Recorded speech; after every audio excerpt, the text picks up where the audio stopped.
una cacería que se convirtió en una pesadilla. 2 hermanos atrapados en una cueva sin salida y una inmersión en un cenote que terminó en una tragedia evitable. Hoy te contamos 2 historias reales de exploraciones en cuevas que salieron terriblemente mal. Suscríbete ahora, activa la campanita y prepárate para un relato que te dejará sin aliento. Era el 31 de octubre de 2004, en Yoquib, un pequeño pueblo en las montañas de Chiapas, México. La vida aquí era dura. Las cosechas de maíz y frijol apenas alcanzaban para alimentar a las familias. Y ese año, una sequía implacable había dejado los graneros vacíos. Sar Jiménez, un agricultor de 38 años, sabía que debía actuar. Con su machete en mano y sus 2 hijos, Pascual, de 11 años, y Miguel, de apenas 6, se preparó para una cacería que cambiaría sus vidas para siempre. En Yoquib, la caza era más que una tradición, era una necesidad. Los tapezquintles, grandes roedores conocidos en otras partes como pacas, eran un premio codiciado. Su carne tierna podía alimentar a una familia durante días. Estos animales solían refugiarse en las cuevas de piedra caliza que salpicaban las montañas circundantes. Una de esas cuevas, conocida por los lugareños como La Cuba, era el destino de los Jiménez. Sus múltiples entradas y túneles laberínticos la hacían ideal para atrapar presas, pero también peligrosa. El plan de Sar seguía un método ancestral. Pascual y Miguel entrarían por la entrada principal del Akba, haciendo ruido para asustar a los tapezquintles hacia una salida más pequeña, donde Sar los esperaba con su machete afilado. No tenían linternas, un lujo inalcanzable para los agricultores de subsistencia de Yoquib. En su lugar, llevaban antorchas de pino, cuya luz tenue apenas duraba unos minutos. Con el sol comenzando a descender, la familia se puso en marcha. La entrada principal de la cuba medía apenas 1.5 metros de alto, cubierta de raíces retorcidas y enredaderas colgantes. Sar dio sus instrucciones con voz firme. Hagan ruido, muévanse hacia la luz de la segunda salida y permanezcan juntos. Estaré esperándolos en la otra entrada, no más de 20 minutos. Luego, desapareció entre la maleza, rodeando la montaña hacia la salida más pequeña.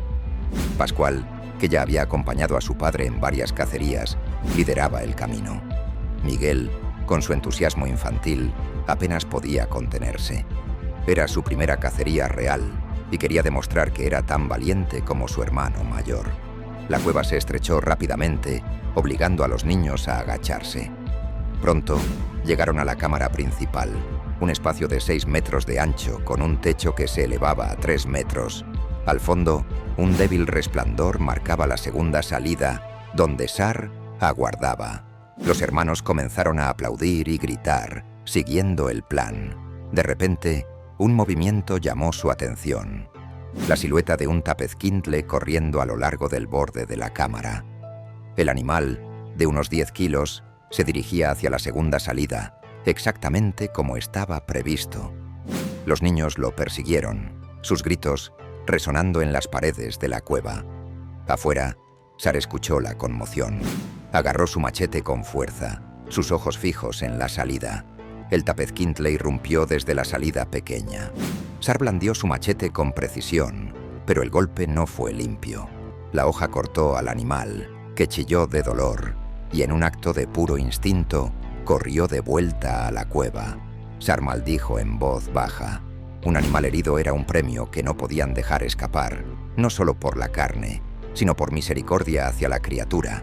Llamó a sus hijos y les explicó lo sucedido. Miguel, ansioso por probar su valentía, no esperó la aprobación de su padre. «Yo lo encontraré», gritó, y corrió hacia la cueva antes de que Sar pudiera detenerlo. Minutos pasaron, y Miguel no regresaba. La preocupación creció en el pecho de Sar. Envió a Pascual con una nueva antorcha para buscar a su hermano.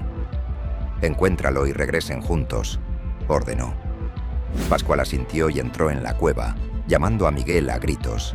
La cámara principal era familiar, pero al fondo, Pascual notó algo, un pasaje lateral de apenas 60 centímetros de ancho, donde las huellas frescas de Miguel desaparecían en la oscuridad. Pascual se puso a gatas y entró en el pasaje. Después de 3 metros, el techo bajó aún más, obligándolo a arrastrarse boca abajo. La antorcha parpadeaba, proyectando sombras inquietantes. A unos 6 metros, escuchó la voz débil de Miguel, atrapada en algún lugar más adelante. El pasaje giraba en una curva de 90 grados, descendiendo abruptamente. Pascual, movido por el amor a su hermano, siguió adelante, ignorando el peligro. Pero los minutos se convirtieron en horas y ninguno de los dos niños regresó. La noche cayó sobre las montañas de Chiapas. Sar, presa del pánico, entró en la cueva, navegando de memoria hasta la cámara principal. Sus gritos resonaban sin respuesta. Finalmente, descubrió el pasaje lateral. Las huellas de sus hijos conducían a la oscuridad, pero sus anchos hombros no cabían más allá de 1 metro en el estrecho espacio. Sus llamadas desesperadas recibieron respuestas débiles desde lo profundo, pero no podía alcanzarlos. Sin opciones, corrió de regreso a Yokip, despertando a vecinos y familiares. A medianoche, una docena de hombres se reunieron en la entrada del Akba, sus antorchas iluminando la noche. Se turnaron para intentar entrar en el pasaje, pero nadie podía pasar la primera curva cerrada. Las voces de los niños, aunque débiles, confirmaban que seguían vivos, atrapados en algún lugar profundo del túnel. La comunidad se unió en un esfuerzo desesperado, pero el pasaje era un enemigo implacable, estrecho, traicionero y desconocido. Las primeras 24 horas fueron un torbellino de esfuerzo y desesperación. Los hombres cavaron con las manos desnudas, arrancando tierra y rocas para ensanchar la entrada del pasaje. Las mujeres del pueblo llevaron comida y agua para los rescatistas, pero Sar se negaba a comer. Sus ojos, inyectados de sangre, estaban fijos en la abertura que se había tragado a sus hijos. Cada minuto que pasaba era una puñalada en su corazón. Al segundo día, la noticia se extendió a los pueblos vecinos. Llegaron más aldeanos, trayendo picos, palas y cinceles. La atmósfera en Lakba era una mezcla de esperanza y tensión. Los rescatistas lograron pasar agua y comida a través de tubos de bambú, rezando para que llegaran a los niños. Pero en el interior del pasaje, Pascual y Miguel enfrentaban una pesadilla inimaginable. Atrapados en un espacio de apenas 60 centímetros, el frío, el hambre y la oscuridad los consumían. Sus voces, antes llenas de vida, ahora eran susurros apenas audibles. Antes de seguir, queremos saber tu opinión. ¿Crees que los rescatistas pudieron haber hecho más para salvar a Pascual y Miguel? A. Cavar más rápido, incluso arriesgando un derrumbe. B. Llamar a expertos internacionales desde el primer día. C. Usar herramientas avanzadas como taladros desde el inicio. Vota en la encuesta en pantalla o déjanos tu respuesta en los comentarios. Tu voz importa. El tercer día trajo un rayo de esperanza. Una rescatista pequeña, de apenas 45 kilos y 1.5 metros de altura, se ofreció a entrar en el pasaje. Con una linterna atada a la cabeza, se arrastró 10 metros, navegando la primera curva de 90 grados. Escuchó las voces de los niños claramente y logró pasar una botella de agua y algo de comida por una estrecha abertura. Pero una segunda curva, aún más estrecha, le impidió avanzar. Cuando emergió, su ropa estaba rota y su rostro cubierto de tierra. «Están vivos», informó, pero atrapados más allá de varias curvas. La noticia impulsó los esfuerzos. Llegaron más herramientas y rescatistas. Las autoridades municipales enviaron lámparas a batería y un generador para taladros eléctricos, pero el tiempo jugaba en contra. La sequía de octubre estaba terminando, y esa tarde, nubes oscuras se acumularon sobre las montañas. La lluvia comenzó, primero como un murmullo, luego como un rugido. El agua corría por el paisaje, buscando los puntos más bajos, incluidas las entradas del Lakba. Los rescatistas notaron el agua a sus pies, un arroyo que crecía rápidamente. Trabajaron con frenesí, construyendo barreras de tierra y piedra para desviar el flujo. Sar, con las manos ensangrentadas de cavar, intentó entrar en el pasaje, pero fue sujetado por sus vecinos. Sus gritos de «mis hijos» resonaban en la noche. El agua llenó la cueva, sumergiendo el pasaje donde estaban los niños. Durante 2 días, la lluvia no dio tregua. Las esperanzas de encontrar a Pascual y Miguel con vida se desvanecieron. Cuando la lluvia cesó, los rescatistas volvieron a entrar. El pasaje estaba transformado, lleno de lodo, parcialmente derrumbado en secciones. Durante una semana, cavaron sin descanso, despejando escombros y luchando contra las rocas. Llegaron al punto donde la rescatista había escuchado a los niños, pero no encontraron nada. Una exploración más profunda reveló que el pasaje conectaba con un sistema de cuevas que descendía más de 30 metros, lleno de agua. Los cuerpos de los niños probablemente fueron arrastrados por la corriente, perdidos para siempre en las profundidades. El informe oficial citó ahogamiento como causa de muerte, aunque nunca se recuperaron los cuerpos. Algunos aldeanos culparon a las autoridades por su respuesta lenta. Otros especularon que Miguel quedó atrapado persiguiendo al Tapezquintle y Pascual se negó a abandonarlo. El Tapezquintle, el catalizador de la tragedia, también desapareció, quizás muerto en alguna grieta inaccesible. La cueva Lacba guardó sus secretos y Sarjiméneza, devastado, nunca volvió a ser el mismo. Ahora nos trasladamos a 1997, a la península de Yucatán, México, un paraíso de playas blancas y cenotes místicos. 5 turistas, 3 estadounidenses y 2 canadienses, estaban listos para una aventura única: bucear en los cenotes cerca de Tulum. Su guía, Eduardo Méndez, de 28 años, era un instructor de buceo con experiencia en aguas abiertas, pero su conocimiento de cuevas era limitado. Una decisión imprudente lo cambiaría todo. El grupo partió al amanecer del 17 de agosto, tomando un ferry desde Cozumel a Playa del Carmen y luego conduciendo hacia el sur. Su primera parada, el Gran Cenote, fue un éxito. Exploraron sus cuevas submarinas iluminadas por la luz natural, maravillados por la claridad del agua. Pero la segunda parada, el cenote Temple of Doom, era un desafío completamente diferente.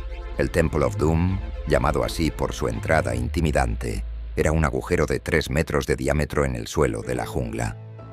Una escalera de madera bajaba 5 metros hasta una superficie de agua rodeada de paredes de piedra caliza cubiertas de enredaderas. La luz del sol apenas penetraba, creando una atmósfera de misterio. Los buzos, Rebecca y Mark Williams, Thomas y Lisa Chen, y Joy Johnson, revisaron su equipo. Joy, agotada, decidió no bucear, pero los otros 4 estaban emocionados. Estos buzos eran novatos. Rebecca y Mark, una pareja de Boston, tenían solo 12 inmersiones en su haber. Thomas y Lisa, de Vancouver, tenían algo más de experiencia, pero ninguna en cuevas. Su equipo, tanques individuales, linternas básicas, sin sistemas redundantes, era adecuado para aguas abiertas, pero peligrosamente insuficiente para cuevas. Eduardo, confiado en exceso, dio una breve charla que destacó la belleza del cenote, pero ignoró los riesgos. «Manténganse cerca y vigilen su aire», dijo, sin mencionar los peligros específicos de las cuevas. El descenso inicial fue mágico.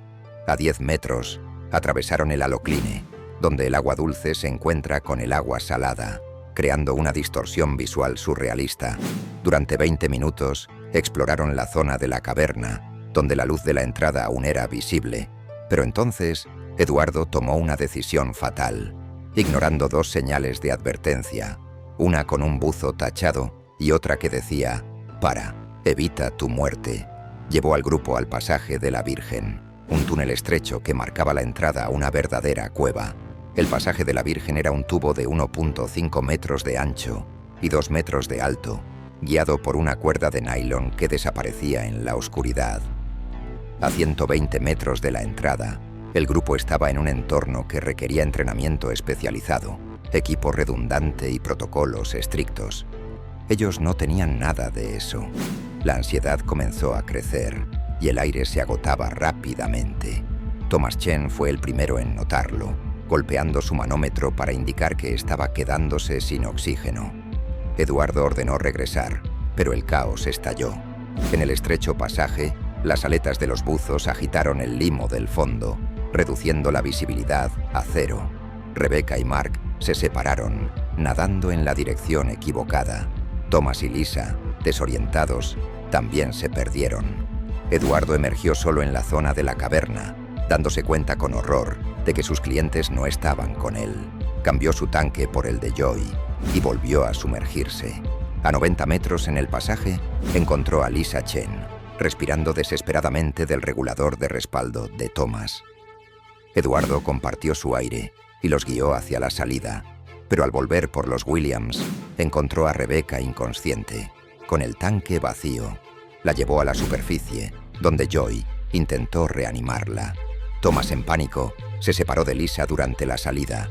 Lisa, perdida, regresó al pasaje, donde fue encontrada sin vida junto a Mark Williams, ambos con los tanques vacíos. Rebecca fue trasladada a un hospital en Tulum, pero murió esa noche por falta de oxígeno. Los cuerpos de Mark y Lisa fueron recuperados por buzos especializados.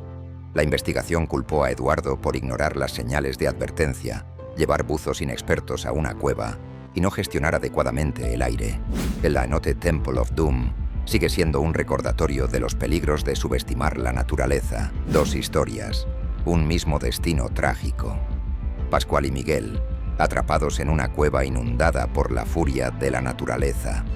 Rebecca, Mark y Lisa, víctimas de una decisión imprudente en las profundidades de un cenote. Estas tragedias nos enseñan una lección. Las cuevas y cenotes son mundos hermosos, pero implacables. ¿Qué opinas?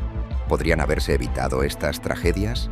Si esta historia te impactó, dale like, comparte con tus amigos y suscríbete para más relatos de supervivencia y tragedias reales.